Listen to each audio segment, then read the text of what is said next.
How to enable or disable auto swing in Marvel Rivals. So if you're using Spider-Man or Venom, this might help you. So just go to your settings.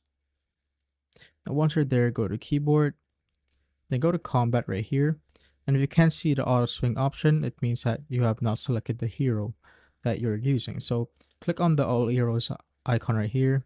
And here you'll just pick either Spider-Man or Venom. So let's say I want to use Spider-Man. Then here, if you scroll down, you will now see the option for automatic swing. So when this is enabled, the ability will automatically select available grappling points to initiate swinging. So if you want more control over your swing, you could just simply disable this.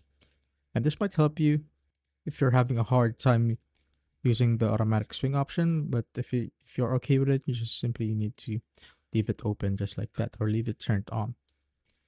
It's the same thing with Venom. Just go right here, then click on Venom. Then you just simply disable the automatic swing right here. As you can see, the easy swing option. So this is for Venom. When enabled, the ability will automatically select available grappling points to initiate swinging. So just simply turn that off. And that's basically it. And that's how you enable or disable auto swing or easy swing in Marvel Rivals.